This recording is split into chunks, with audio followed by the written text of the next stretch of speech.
but I think we are live now. We're live, baby. We live, baby. We're live in the Man, world. what a show. What a weekend. We just finished watching All Out. For those of you who may or may not be aware.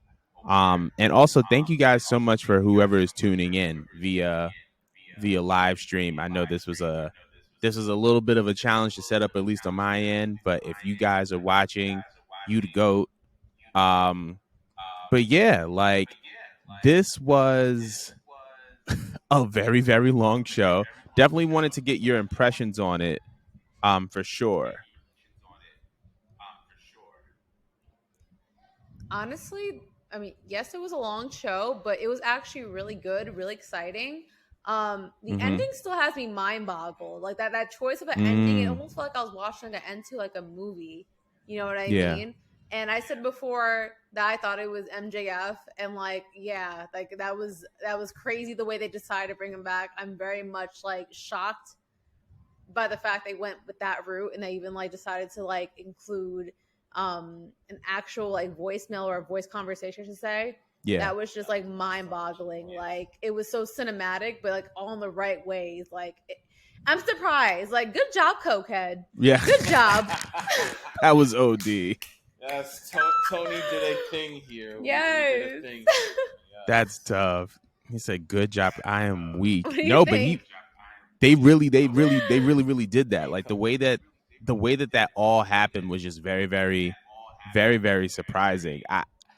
It was like you said, it was cinematic. I think it's safe to say that he worked all of us because based on what it was, first off, the fact that we both slept on the casino ladder match, like we both, when we were talking about it in predictions, we were just like, I don't really care. I don't really care about this ladder match that's about to happen. But this was kind of the culmination of this business card distribution idea that Stokely has been having, because now it seems like MJF has a faction that's made up of a bunch of different cats. Apparently they got W. Morrissey, all ego Ethan Page. They have the Gun Club. They have Lee Moriarty. And they have a couple other cats that were participating in that casino ladder battle royale type of situation. So to see kind of a story kind of culminate in that way, and then translate into what we saw at the end of the main event, I think that was pretty dope. But going off of that, I definitely wanted to know your impressions of All Out. Because I mean, we just finished watching the show. I felt like it was pretty long, but I definitely want to hear your side of things. I mean, for me personally, I think that I still would have deducted one or two of the matches because it still felt like it was excessively long. Mm-hmm. But I mean, I know that that's their equivalent of a WrestleMania over there. Mm-hmm. I want to say it was a good show. Yeah, it took a little bit for it to speed up for me. I thought the casino ladder match was still really good. The parts that I did actually watch. right. But like, I do feel like if you deducted like one or two, yeah, definitely was like a competitor, to what we just watched yesterday. Right. It was a damn good pay-per-view. What do you think? I thought it was a good pay-per-view, definitely throughout the night. Chicago. I love Chicago's crowd. I always fucking love Chicago. And granted, we all complain as wrestling fans, these shows are too long. They're too long. They give too much. Less is more. But definitely with this being their WrestleMania, yeah, it was a stellar show. Again, me personally, when it comes to AEW, I have a criticism of them lately is how do I put it? All flash, no substance. Like they give us shows that don't really mean much, but this show, it definitely was like, all right, let's sit down, let's try to tell a story here. Pro wrestling. I definitely agree with that. First of all, introduce yourself, brother. Right. To the world, my name is Zaire Hutchinson. Zaire Chase Arzell Hutchinson. For those of you who don't know. Yeah. Actually, I meant to say, get him in the shot, actually. Right move, right? Hi. right? Because I'm this one's friend, right? How long we've been friends for? 5, 2 years. 3 years? No. 5. Why did you round it I up? don't know. My math isn't too good. It's been a long ass fucking show. All We're right. all But sleepy. yeah. Hi. How you doing, world? I'm doing good, man, and it's good to have you on. But I was gonna say I kind of agree with that. I feel like AEW definitely has that habit of having an all flash, no substance type of show, and I feel like this is a great way of them kind of tying together, the beginning of a show with the end of a show. And I think that now there's this precedent that has to be set of like, oh, now you have to watch, the 0 hour or the beginning of the show because you don't want to miss a detail that's going to play a big role in the end. So I definitely agree with you. On that, for sure. Were there any other highlights from both of y'all perspectives? Were there any other highlights throughout the rest of the show that you were just like, ooh, this was good? Good highs and lows. Tag team championship match. Mm. Yes, that match had us popping something serious. Screaming left and right. It was between that. Definitely enjoyed Jericho's match with Daniel Bryan. Amazing technical wrestling. I'm a simp for technical wrestling. Like it was good shit. It was fucking good shit. And while I thought the main event was extremely long and just a little dragged out, it was actually I didn't think it was that long. I thought it was pretty long. It wasn't the person I wanted to win. It was actually like a satisfying finish. Yeah, she was going for Mox. Duh, because why the fuck would I not? I'm pretty sure we both agreed for Mox, let's be honest. I was torn because I feel like based off of I wanted Mox to win because I like Jon Moxley. I feel like his resume is very much put under the rug, and I think that he's actually one of the best wrestlers in the world. But at the same time, I feel like based on the story that they have been telling over the past month between Moxley beating Punk for the title, and then the following week Punk essentially doing like a I may retire type of thing, and then his best friend coming out and signing the contract. It was like, I feel like the right culmination of that story was Punk winning. So for the sake of the story, I was like, it makes sense for Punk to win. But if it was just like a preference thing, I would probably just go with Jon Moxley. All in all, I thought that was a really, really. I thought it was a really good match, like just in general. But I'm glad that it kind of My bad, but Taz even brought it up on commentary that if Moxley's versus anyone else but Punk, that crowd would have been all Moxley, definitely. Mm-hmm. I definitely agree with that. I was gonna say, speaking of good wrestling matches, how did you guys feel about the Lionheart Chris Jericho versus versus Daniel Bryan match? Definitely said like it before. It was like great technical wrestling from top to bottom. Yes, good match, but Jesus Christ, I'm over Jericho. I can't. I actually still love him. No, what? Over Danielson? No. If you put away his no. Of course, Daniel Bryan deserves his own run. Don't get me wrong. He does he does. I do feel like they're wasting his time just a little bit. Yeah, I feel like he should have had a championship run by now. But it was great technical wrestling from top to bottom. If that's what you were looking for. Like, I'm not very surprised that he didn't win. Just off of the way they've been treating him for like the last year. I am. Because, I don't agree with it. Because didn't Danielson take the L to Jericho last pay-per-view? Yeah? Yeah. I think so, yeah. And this is a repeated pattern. When it comes to Jericho. We get this guy. He's popular. We love him, right? Eddie Kingston, perfect example. Yeah. He's already established. Like, he doesn't really need to keep going over. Right. Whereas I feel like Daniel could benefit just because, like, when he first came in, I feel like we expected, not that he would be, like, some unbeatable force, but it's just, like, I feel like he would be just, like, in a more important position. I don't explain it. It just feels like sometimes he's there to put people over. Kind of like... And that's not what we should be using Bryan Danielson for. He's not to elevate talent. I feel like he should be up on the food chain higher than what he's been dealt with. Well, considering that, I mean, like AEW is known for like guys having creative control, it's like I would much rather see Daniel Bryan in a position where he wins a championship. But like, is Daniel Bryan the one that's like, yeah, I'll take the pin, I'll eat the pin? Yeah, If that's the case, then that I deserves a can whole dig different that. like discussion, right? Because it's like now he Right, wants another that to happen. conversation. So Like how much of this what he wants to do? right, that makes all the sense. Yeah. But I was gonna say, were there any other highlights from All Out? Oh, Tony Storm winning. That popped the fuck out Yeah. of me. Like, because I haven't seen her with championship around her waist since the UK. Cause I don't believe she got the belt in NXT.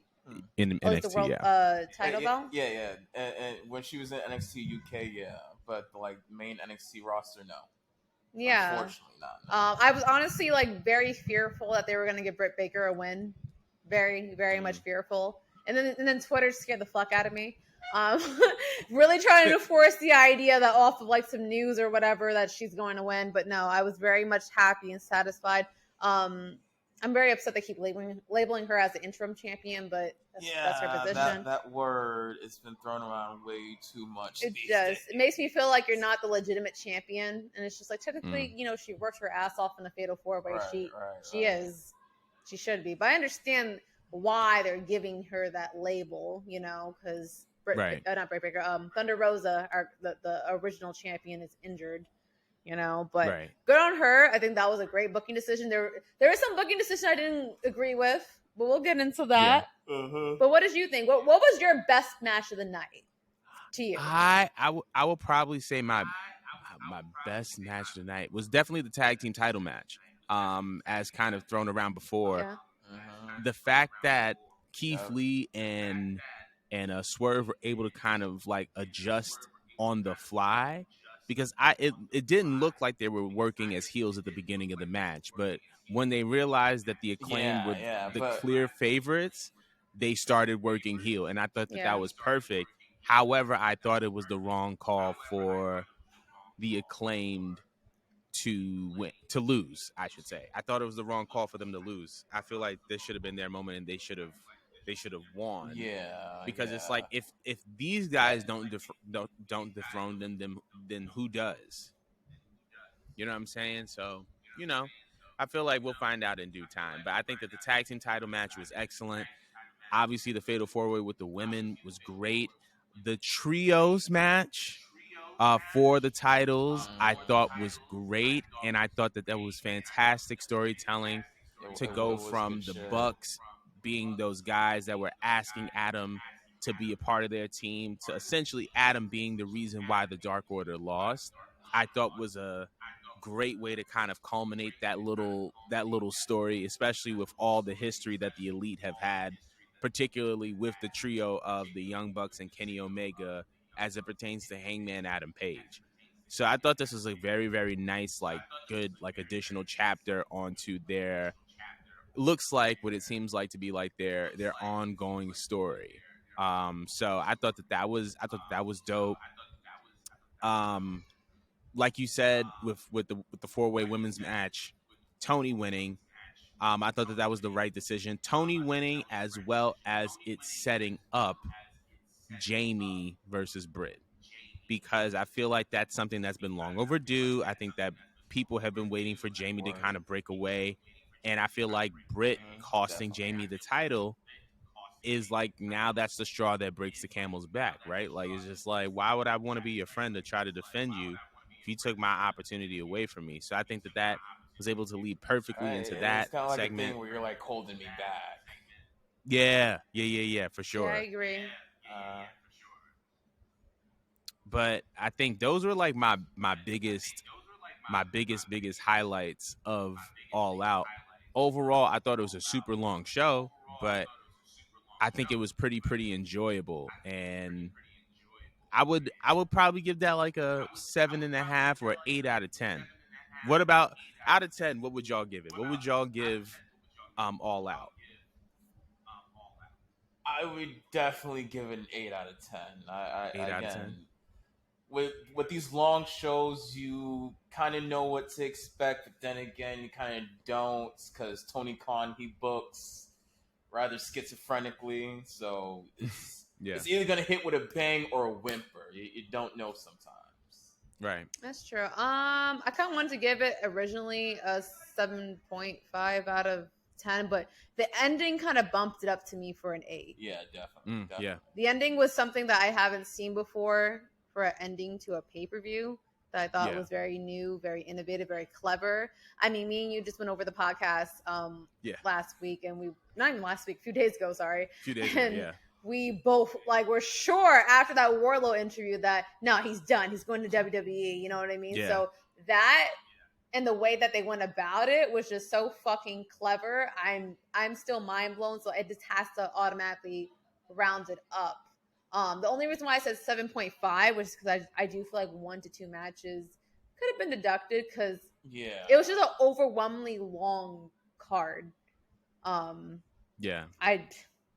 The match with the Dark Order and the House of Black. Sorry, what was it? The House of Black versus Darby and Sting. It wasn't a bad match. I'm like, all right, I could have saw this on Wednesday and been content. You know what I mean? There was just some things where I was just like, it wasn't bad. It just wasn't necessary or needed. It wasn't necessary. Same thing.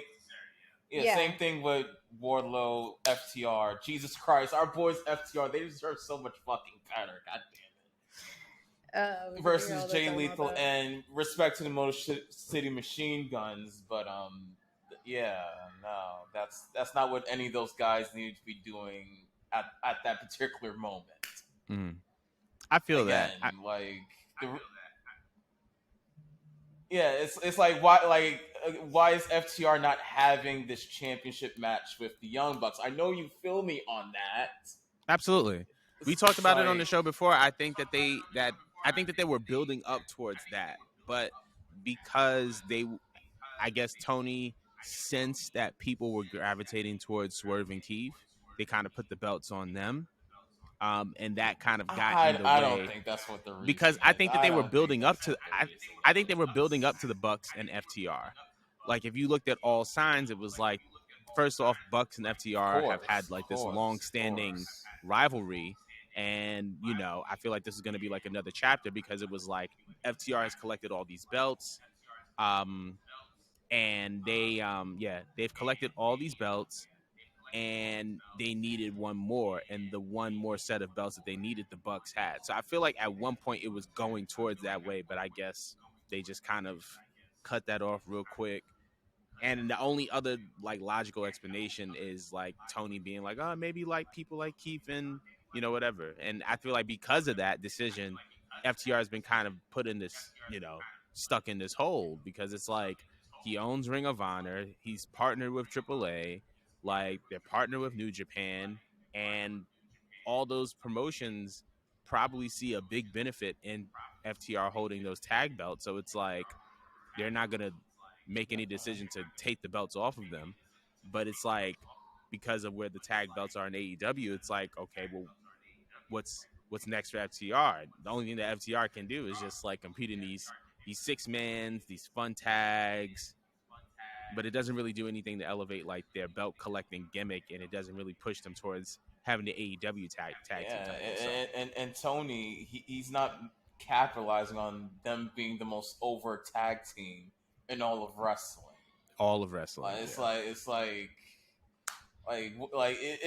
Is there something we're missing? Is there something going on here that we don't know as fans? I don't know. It's not what I would be doing with them. That's for damn sure. Feel that for sure. But moving on from All Out to earlier today with Worlds Collide, wanted general impressions of the show, highs and lows, stuff that stood out to y'all, stuff that like just like this is not it. Because me and her, we differ on our opinions of NXT these days. Well, he is a huge fan of 1.0. I prefer, 1.0 over 2.0. However, I do see the improvements in 2.0. It has, like, when I look at it with a different set of specs, it's not as terrible. They have been working on it in a different way. Obviously, nowadays, I see more Triple H's touch on it. Right. Compared to back to safe as baby. Yes. But I enjoy the pay-per-view. I do honestly feel like the second and fourth match, those two being the tag team match for the women's tag team titles, and then that match with Lash Legend plus those pretty people versus the other team. What was Yeah, it? again, The we skipped that. it just wasn't Pretty needed. Deadly? But if you focus on the three main matches, I'm sorry. Go ahead. Pretty Deadly. That was the You were saying something. that was the name of the team. Yeah, that they're not a Lash was- bad tag team. It just wasn't necessary for it to be on the card. In my personal opinion, I didn't think that it was. It was just. It was something that I was fine with seeing on Wednesday, I guess. But it was just again Tuesday. not Tuesday, sorry, Tuesday. But the core matches were very good. Like Carmelo Hayes versus Ricochet, loved it. They complement each other. Shit. So good, so fucking good. And I couldn't complain about the finish because I actually was concerned about how were they going to go about that, considering that you don't want to make Ricochet look weak. And then you're still building Carmelo Hayes because eventually he's going to shift over to the main roster. You don't want to, have him going out as a loser. I was actually very much satisfied with the ending, with how it was just like he essentially won by like the skin of his teeth. You know what I mean? Yeah. Fuck all the fancy shit. I just simply out wrestled you. That's what it came down to. Pretty much. He just got smarter about it. You know what I mean? So it was fun. It was exciting. That had to probably still been my favorite match of the night. I love the match with Mandy Rose, Miko Santomora, and Blair. I keep calling her her actual ring name, but Blair. Yes. Right. Me and you both had a take where we were sure that Blair was going to eat the pin, and I was very much surprised that they just went with the route with Mandy winning. Yeah, by the way, when we talked about the match, I didn't even mention, but Mandy Rose, yeah, let's, because she knows I love me some Mandy, but yeah, she has developed into a fine wrestler, fine in many ways, but yes. Oh yeah, that's actually a point I wanted to make. Mandy impressed me. Man, like I haven't been. I guess I got so caught up with the idea of them trying to force her into a mold of being like the next Trish Stratus, which there's only one Trish Stratus. You can't replicate that. You can't. You can't remake that. So I kind of had like I had a bad taste in my mouth just kind of about her character, not so much her as an individual. Because she kind of lacked character and substance. So it's like you're comparing her to a legend like Trish, a one of a kind, and it's like she doesn't have that charisma and that taste. But I like the fact that they took her in NXT and they repackaged her, and they definitely made wrestling her strong suit. Not that any of her matches were ever bad. She was never a bad wrestler to begin with. She had a decent mold to work with. It was just, I want to say what she lacked the most was probably ring psychology and some aggression. Yeah, Yes, and it definitely showcased in this match. Like it most definitely did. She was very aggressive. She had more facial expressions than I'm used to her seeing. Just the ring psychology was most definitely on point. It almost looked like she was desperate to keep this precious belt and keep this prestige. And I was honestly at that point, I'm like, if I didn't believe in Mandy after all these years, she definitely made me a believer watching this match, and I can't complain on how she won. Especially with being able to hang with, B. Davenport, the formerly B. Priestley, and Mako Satomura. Blair. But go on. Right? Anyway, fuck you. But yeah, the fact she was able to hang with those two, it definitely showcased how much she's developed to this point. And again, hats off to the girl. Yeah. Shout out to Mandy and them. I was gonna say, who I see a lot of an influence of over Mandy? Sean. And I didn't realize it until her entrance. I was looking at her entrance and I was like, okay, tinted glasses, denim jacket with the fringes. I'm like, this is very Lady Heartbreak Kid-esque. And so and now it makes sense why I see there's like a lot of push behind Mandy, because I think Mandy, like a lot of the NXT greats, has taken on the influence of the people up top, the same way that Johnny and Adam kind of emulated Sean, the same way Ciampa emulated Hunter. I feel like Mandy is channeling that, in her own way, obviously. But yeah, like I definitely see a little bit of Sean in Mandy for sure. Yeah. Yeah. What was Now your I was match of gonna the night? match of the night for Worlds Collide. Yes. Oh, so for Worlds Collide, I would probably go with the Ricochet versus Carmelo match. First of all, somebody said this on Twitter, and I 100% agree. Carmelo really be sneaking these WrestleMania entrances into NXT specials. The jerseys from the rafters was Yeah, fire. I didn't Yeah, I I see expect that. love that. I that. see I that. love that. That was a I nice didn't touch. That expect was that, and I great. thought that was super. It was super dramatic, but it was very unique to him. And I was like, I love it when you see things that are uniquely like you could tell that was either his idea or somebody around him was like, "Yo, this would be Yeah. fire." And I think that stuck, and I think that worked. But I think that was easily the match of the night. I really like the Tyler Bate Braun Breaker match. I think that the little spot that they did that was like the ending sequence where like Tyler was going for his like shoulders up against the top rope and then turn around for the punch, and then Braun reversed that into a spear. I thought that was fire. But like overall, I think that was a really really just like enjoyable show. I give that like a 8 point. Now I give that an 8 out of 10. I'll give that an 8 out of 10. What would you rate Worlds Collide? I'd give it a 7, a solid 7. Solid No, I 7. definitely give it. No, I definitely go with an 8. I mean, the only reason why it's an 8 is simply because you had 2 filler matches that just didn't belong. But if you just take the quality of those 3 matches, because they were all such good shit. Like I'm a firm believer in less is more, and Yeah. I felt like I was more entertained overall watching Worlds Collide than I was watching All Out. Not that All Out was bad. It's just that too damn long in some matches that just could have been broadcast on a different day. The long shows, it definitely takes energy, and Yeah. Sony has to take into consideration. We're adults here. We're getting old, people.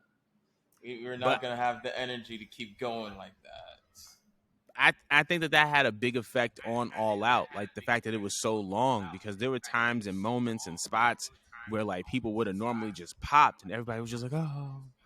But it's just like it's the show is long, so it's like people aren't going to have as much energy towards the end And that they did. granted to Chicago, they definitely knew what was worth giving that energy to and what wasn't, because there's definitely a lot of strong points during the show where they were up. And Yeah, very true. that's another thing to talk about with the pay-per-view. That crowd, Chicago was amazing tonight, definitely. They definitely were, and they usually are. It's just that they had 12 matches. No, not 12, 14 matches, right? We counted 14. Yeah. Again, we counted 14. Yeah, you could have deducted 4, and 4 is still too little, but like bare minimum they should have deducted 4. I think the most deadest match to me was the one with the Motor City Machine Guns. And that was the slowest match, because we're here for FTR. There was a few spots that like they were good spots, but the crowd just kind of just wasn't. The crowd, they weren't jacking it. They weren't there for it. And it wasn't because like what they were doing in the ring wasn't bad. It's just we all knew we're a smart fan base. Yeah, like we knew that wasn't the match they were supposed to be having. That's just what it came down to. And it sucks because Motor City is really like a top 5 tag team over the past 20 years. Mo, I'm gonna send you links. Cause Motor City, if you haven't watched the Motor City Machine Guns match, let me put it like this: the reason why the Young Bucks are the Young Bucks is because of Motor City. It's Motor City, Hardy Boys, like those 2 tag teams are the foundations for the Young Bucks. So I'm gonna send you some stuff about Motor City because they are phenomenal. Like in their prime, nobody was touching them. Definitely. But yeah, I agree with that. Going back to Worlds Collide, so you said it was a 7.5. You would give it an 8, Mo? I want to give it an 8. Again, if you were to deduct that Lash Legend match and the Dewdrop and not that match was bad. It's just this, like, you knew who was going to win. I don't like matches that are predictable. All 3 matches were just that I mentioned. Between the main event, Ricochet versus Carmelo, and the ladies. Yeah. Like, if you were to just have left us to those 3 matches, definitely probably would have been 8.5, because that was damn good wrestling from top to bottom, and it was very unpredictable. It could have went either way, and you would not have been dissatisfied. It was top quality wrestling. Everyone showed out. Everyone looked good. Nobody looked weak after anything, regardless of how they lost. It was good shit. Right. You know, all around today. I did feel exhausted after watching it. Yeah, oh, for sure. And as far as predictions for today, you definitely had me beat. I was trying to I was like, yo, I need I'm the prophet here. I need one of these events to go my way. But once Worlds Collide, like halfway through Worlds Collide, and Gallus didn't win and Blair didn't win, I was just like, it's not gonna be my day. And I've just come to accept it. But I mean, outside of the fact that you beat me in predictions for All Out and for Worlds Collide, so you do have the distinction. And for returns, you have, yes, I did 3-0. Listen, chill. I'll end this stream right now. All right, I'm prideful. Don't do that. Don't do that. What I will say though, I mean, I did kind of throw a wild suggestion out there saying, what if MJF showed up at All Out? And he did, but not in the way that I said it would, but just the fact that we're getting an MJF program out of that and all that, I think is a good kind of cap to All Out, because I think that we know that MJF is getting the belt next.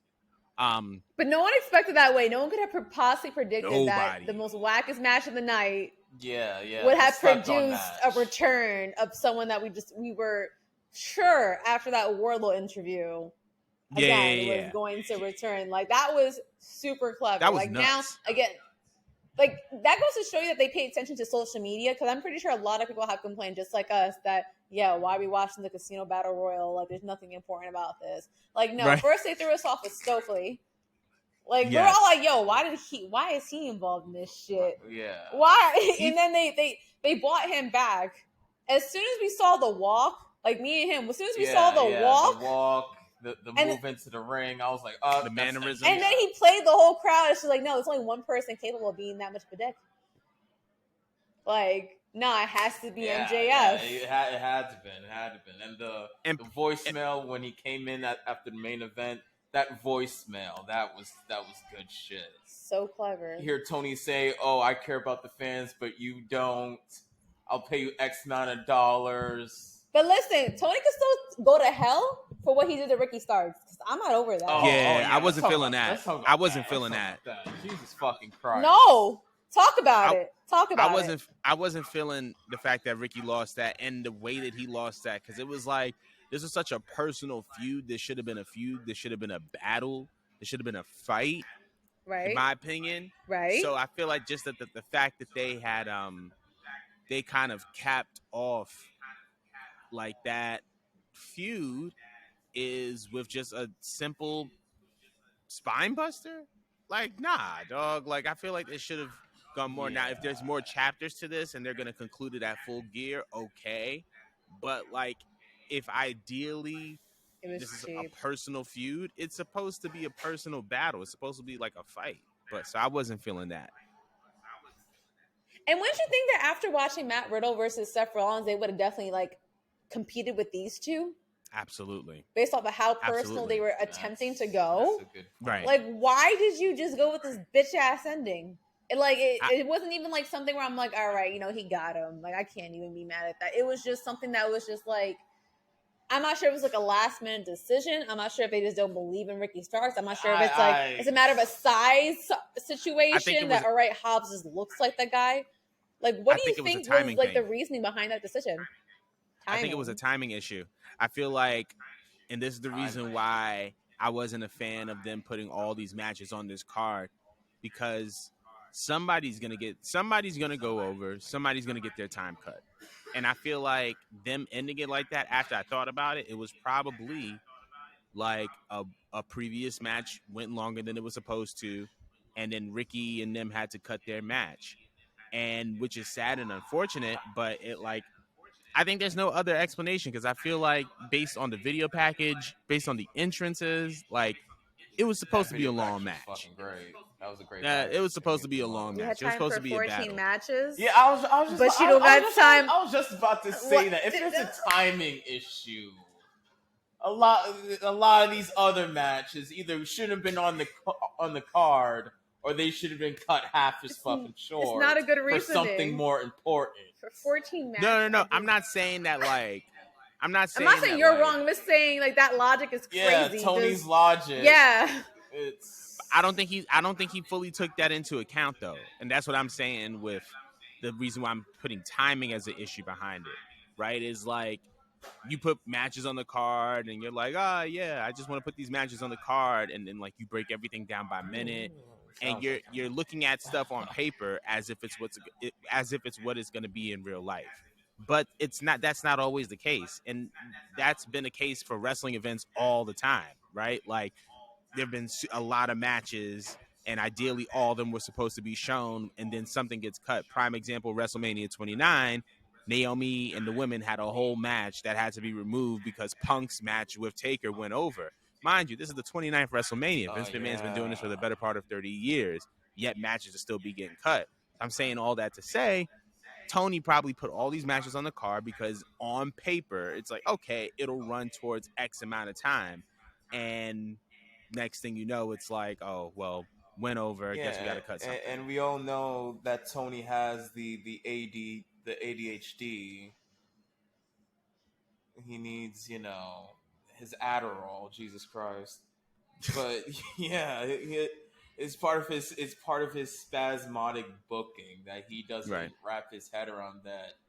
He exhausts his fans. He exhausts, from what's important to what's not important. He doesn't know how to differentiate, and that's why there's so much, and these shows are so fucking long. Actually, it was so long that one of the other matches I fell in love with, the Eddie Kingston match, like, completely went over. That was on the fucking pre-show. That match had the crowd, like, actually like screaming, and definitely. we completely just skipped over it because he had so many matches. I literally forgot. It felt like that was like a whole day ago. I just watched that match. Like, I'm not gonna front. It was long as shit. Like, I'm actually really tired right now. We didn't even give proper props to our boy Eddie Kingston. You know how many chops he took? We should have took a shot for every time he took a chop. Like, a damn chop. That niggas would have been out of it if that was the case, because I couldn't do that. But speaking of a and Daniel, we were just talking about Shaman getting pigment. Shayna? Sorry? You said Sheamus from yesterday when he's taking chops. Ooh, hold on. We got to talk about that event. Yeah, I hear you. Oh yeah, I hear you. Let's talk about you said Sheamus taking shots for taking shots for every chop between the Sheamus and Gunther match. I was just saying that for the Eddie Kingston match, he was catching pigment the same way Sheamus was when he was taking shots from Walter. Like, the amount of chops that he took was kind of insane. It was disgusting. Very much insane. Like, that was that was disgusting. Bro, I feel you on that. And they were all stiff. That entire match from top to bottom was so stiff. Yeah, all out. That I kept saying it throughout the whole show. Like, this is stiff. Like, these fucking shots are stiff. Look like 2 40-year-old man was funny at a bar drunk as shit. And just going at it. But you know what, that match, that Sheamus match. Mm-hmm. My bad. Keep going. You were gonna say? No, go ahead. I was gonna say that Sheamus match from yesterday reminded me of the Ilya Dragunov Gunther match on NXT yes. UK. She knows. I rant and rave about that fucking match. That match was incredible. Part 2. It was very, very physical, and that reminded me of that. And I think that's the thing that all these 3 matches had in common, was the physicality of it. But while we're on that topic, Clash at the Castle, I thought that would be a good way to segue into that. Oh, General that slap. impressions of Can we just start? Can we just start? We haven't seen a proper stage. All right, when we grew up, we got all these like personalized stages per pay-per-view. This was the first time we saw a personalized stage in years. I was excited off that little clip I done sent to the group chat that was going viral on Twitter and shit. Like that just made me excited alone. Yeah, like that castle canopy they had over the ring. That was like that joint was sick. For the whole arena. That was dope. And they had like an LED like floor going on. Like I thought that shit was just that alone got me excited. That was number one. And that crowd, I was about to get into that. Fuck. From top to bottom, left to right, they kept that energy for the entire show, and that got me excited as a fan. You know, because we're not gonna front. We get fatigued watching these shows when they're so long and drawn out, and they were very good on the amount of matches and the timing. Like if you were to subtract the first match, that was a damn near perfect pay-per-view. That was only like 6 matches on that show, right? Yes, I believe it was 6, and I would honestly give that. There you fucking go. I was gonna give that like 9, like a 9 out of 10. If you were to deduct the first match, so the first match is kind of somewhat of an afterthought. The show was perfect. I was so excited. Clash at the Castle, that was great. And I honestly, out of all 3 pay-per-views, I'm not gonna front, I probably was the least excited for that. I honestly was more excited for Worlds Collide on paper than all 3 shows. Right. And then Clash of the Castle for me was just like again, like out of everything, I was probably the most excited. I'm still like looking back at on my phone for like, you know, more playbacks of videos and shit like that. There was like meme moments. There were surprises that we weren't expecting to see on that show. Outcomes we weren't expecting. There was a lot of references that we weren't expecting to happen. And it kind of gave me the same excitement that I would normally get just as a kid. You know what I mean? Like for Clash of the Castle, just between again the ambience of the crowd, the location, the way the effort that they put into like the budget of like the characters, the entrances and all that stuff, it was just like wow, like a fresh breath of air. And it almost felt like it was like the first pay-per-view, at least for like that I could tell that Triple H had his full hands on. Yeah, definitely. But let's talk about that crowd. Let's give it to the UK crowd. The UK fans are phenomenal. I fucking love the UK crowd. The sing chanting they doing, I get into it every single time I see a UK show. Yep. It's great energy and it keeps the match up. Now I will say this though, that whole ending with Drew McIntyre and Tyson Fury. Oh, don't piss me off. Yeah, that sing along. The sing along. What the fuck was that? But that should have been done off air, Slime. Like, off air. Y'all should have cut the camera. That's a digital exclusive. Like, I can only imagine how happy. I can only imagine how excited you were, Jordan. I can only imagine how excited you were to have heard that Broken Dreams theme from Drew McIntyre. Just for them to choose. Broken Dreams. I popped, bro. Right? Like, look what you manifested. Look what you done manifested. Come on. I was in the first of all, this is how hard I pop. I only heard the little first drum of the guitar. It was over. It was over. My neighbors heard me. I had so much nostalgia. Oh but that was, my god, from like the SBR games. Yeah. But it was great, and I actually liked the way that they did it because like they did like a kind of like a history Titantron, if you will, like because they showed like his Titantron as like a youngin, and then showed him kind of evolve, and then it hit his like modern music, which I thought was pretty dope. And when he came out and like there was like a shot of like it wasn't like straight on, but it was kind of like from a corner, and you saw him like walk out from the ramp and like look out at the crowd, and everybody was just on their feet, and it just gave me chills because it was just like, yeah, this is tough. Like that entrance alone was popping.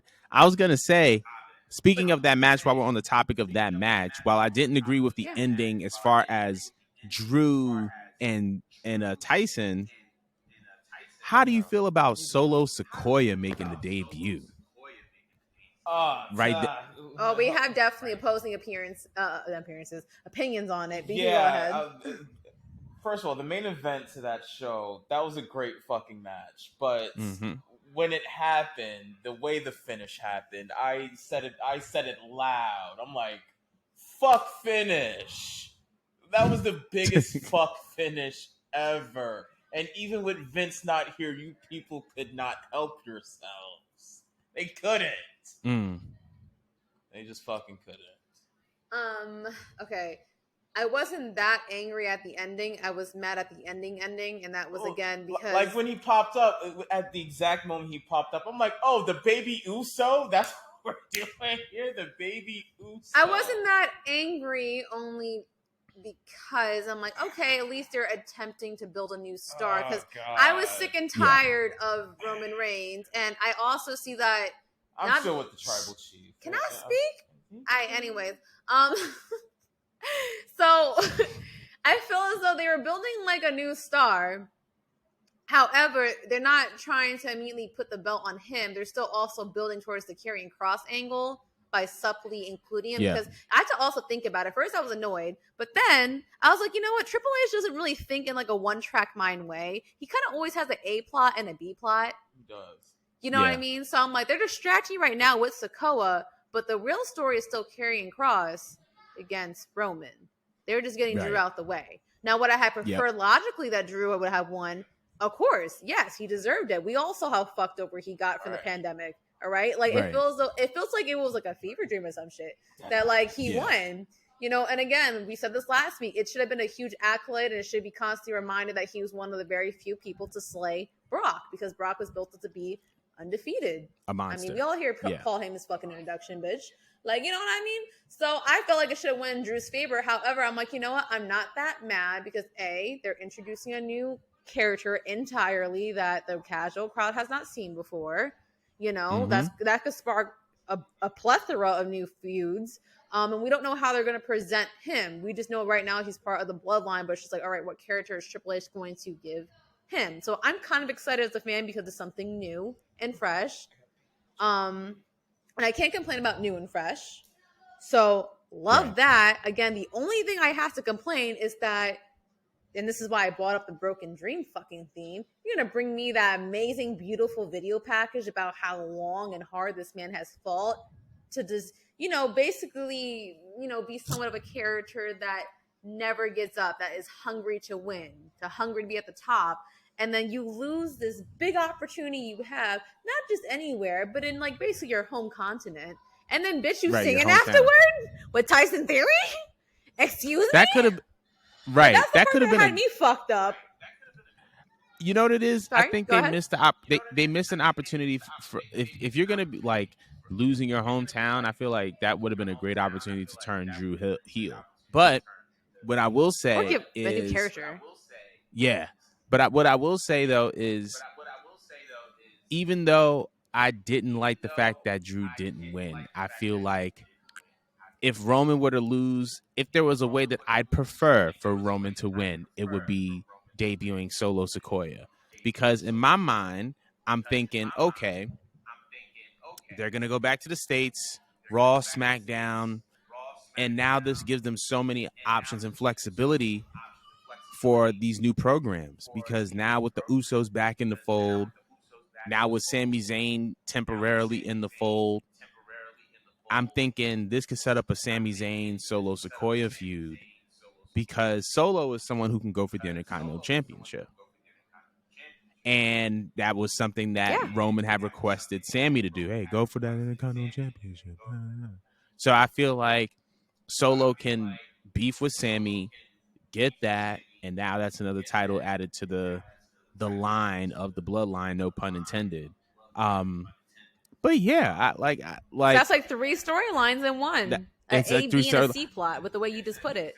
Right. But and the funny part about it, but there was already multiple storylines running through Roman because of, you know, Roman dealing with Sami and then Sami dealing with Kevin Owens.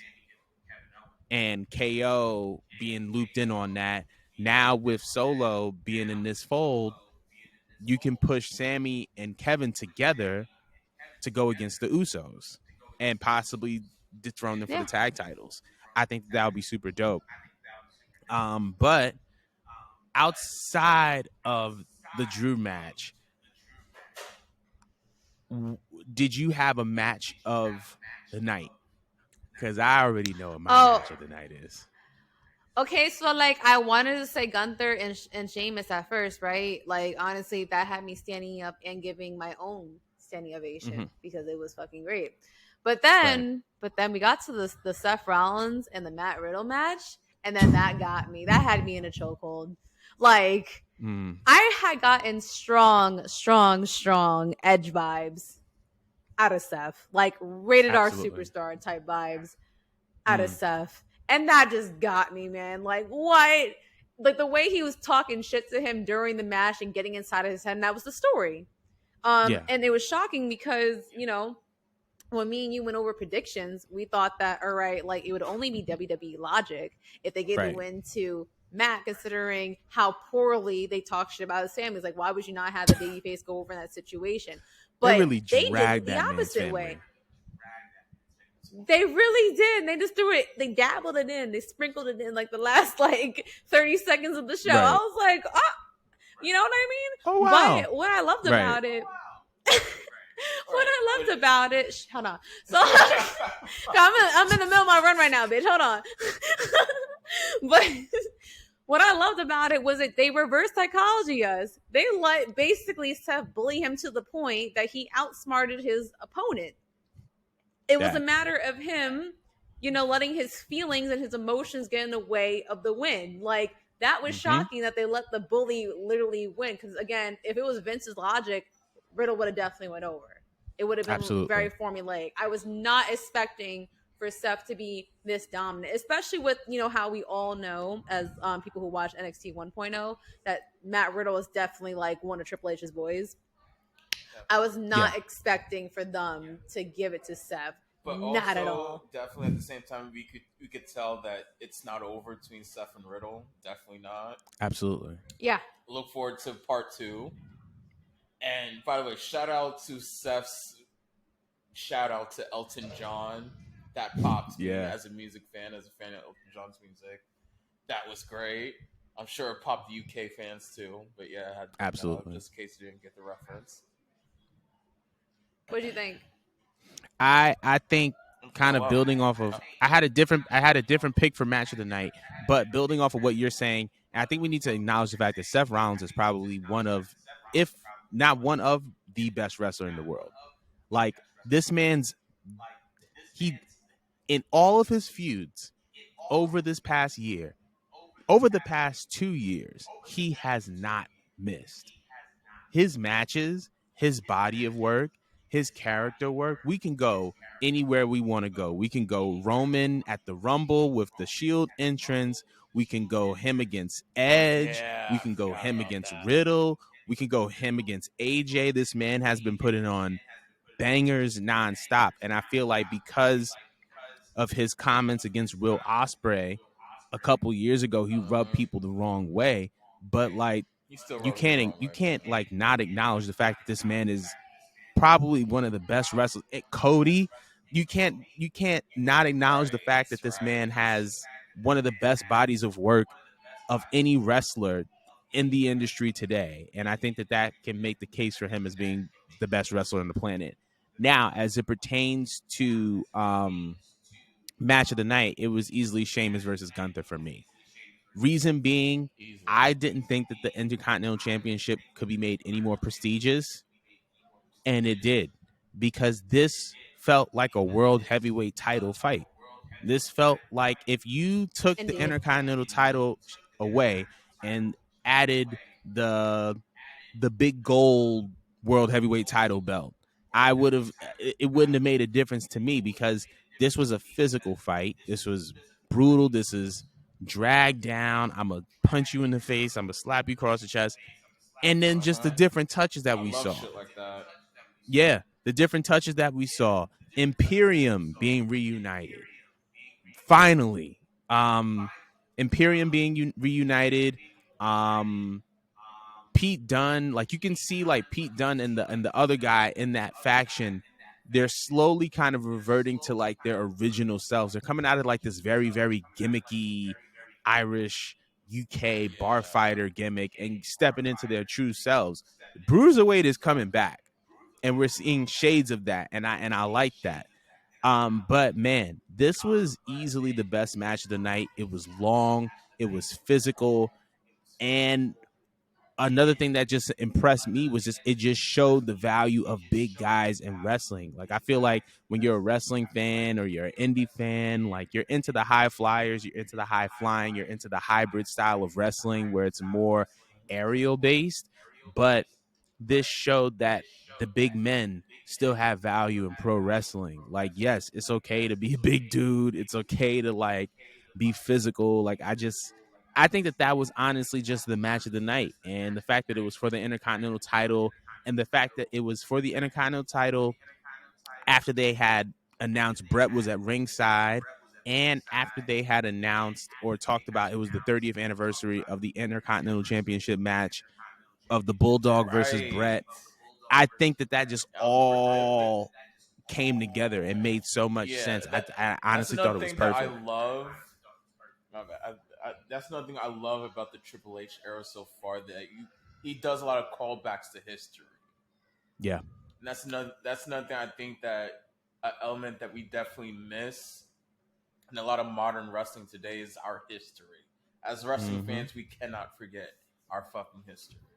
That's a fact. And yeah, and definitely with Brett there, them reminding us of the 1992 match at Wembley Stadium, seeing him and Bulldog, that was great touch. The IC title match setup, yeah, everything was there. I It's pro I wrestling, I I agree with you on all that. I was gonna say, and I just thought about this, and I think I tweeted about it as well, and I wanted your opinion on it, especially Mo. The 6-woman tag. Do you think that Damage Control winning was the right decision?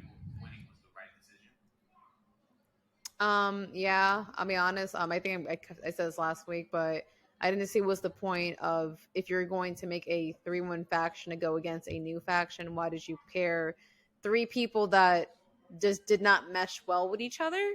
Because it came a little too apparent, too obvious that it was going to go into the direction of Team Damage Control. Like I think everyone was pretty much unanimous that all right, it's definitely going to go to this team. And even if it doesn't go to this team, that the opposing team that we're watching is not going to last long. You know what I mean? Like, I Yeah. feel like that was Triple H's opportunity to pair 3 women and create a separate faction that was going to be serious. He could have put any new 3 women. He could have brought up people from the not the main roster, from NXT. He could have debuted people. He could have had more returns, and it was just kind of weak to me. It definitely was the weak match of the entire night. I don't think it really got much of any buzz, which is kind of unfortunate because you have your SmackDown Women's Champion. Sorry, not SmackDown. You have your Raw Women's Champion in that match. Right. But also, you could definitely tell that was just filler, like a setup to later Bianca versus Bailey, which that's what we're here for. Yeah. Pretty much, but it was just I don't know. It was just you could have went about it in a way that would have been a little bit more convincing. Because what the fuck does Asuka, Alexa Bliss, and Bianca got in common? But Yeah, and I'm glad you point that out because I will tell you exactly what they have in common. They're either current or What? former Raw Women's Champions. And I feel like the best part of this match was, regardless of how they went in a booking direction, number one, this is the first time that the trio has gone officially as the name of Damage Control. That's important. The first time they've all come out to the same music. That's important. The first time we've seen them branded as who they are and get the win over 3 former women's champions, I think is important. I feel like if you were to take this trio and you put them up against someone that got called up from NXT, like yes, like now you're gonna go faction against faction, but I feel like this is a great debut because now they can go on record and be like, we beat 3 former women's champions. Now this puts the trio in a position where they can, one, have the momentum to re-challenge for the tag titles, 2, for Bailey to challenge Bianca for the women's title, and I feel like this also positions them at the top of the food chain. Because to be honest, from a resume perspective, not from a talent perspective, because Alexa Bliss isn't my favorite, but from a resume perspective, with the exception of Sasha Banks and Naomi, there aren't any women on the Raw women's roster that can say they have the same resume as Asuka, Bianca, and Alexa. But that's just my opinion. Fair point. Fair play. All right. A bit of a reach, but I could agree with it for now. I mean, I'm kidding. now. I'm kidding. It was actually very logical Yeah, and analytical. It was not a reach. I'm joking with you. But No, that no, actually was the only logical reason. Huh? I figured. No, it definitely made. I guess when you break it down like that, it definitely does. But I do feel like it was not an afterthought, but it was a match that when you look at what was in competition to, it just was something I'm like, all right. Yeah, definitely. You could definitely tell, and the crowd were like sitting on their hands during that match. And thank goodness it was in the beginning, because those ladies would have suffered if it was in any other placement. Yeah, definitely. Now that was just my take. I feel that. Now, out of a 10, what would you rate Clash at the Castle?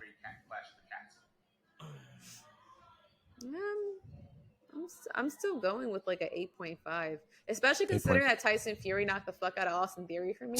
Yeah. Oh, yeah. Might be 8.7. That was a real punch. Perhaps a 9? I would go with a 9. I thought it was like a joke. I thought it was a stage punch. I had to rewatch it. Nah, like, that was a stiff punch. It was he really clean. Smoked. Yeah. And really like Austin just... Yeah, and Austin had his shoulders up when he just fell, and I was like, all right, yeah, that's definitely like a stiff real punch. Like, that's crazy. Like, was that agreed upon? Was that an accident? Like, can you imagine agreeing to get hit by a boxer legitimately? Yeah, because I'm not. World champion. I'm not. Yeah, I was just like, I wondered like how this went down in the meeting room, because it couldn't be me, bitch. Nah, not at all. It couldn't you ain't be smoking me. I hope he got you ain't smoking me on my first time to the UK. But my dog, what do you got on Clash? What was your out of 10? Clash, I was thinking about like a 9 out of 10, maybe 8.5 to not be too generous, but yeah, definitely around that area. Because me, again, less is more. Well, there's only like 6 matches on that card. The UK crowd kept the energy going, the ebbs and flow. Definitely, the wrestlers on the card, they brought their A game for that big crowd. First time in 30 years with the big stadium. Definitely minus the finish for the main event. Yeah, 9 out of 10, definitely. I'm gonna go with 9 out of 10. I agree with the 9 out of 10. I agree with all that. I think it's a 9 out of 10.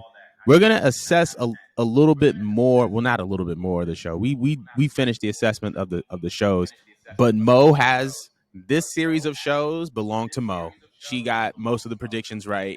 I got most of the predictions wrong. Her profit roll has been reaffirmed.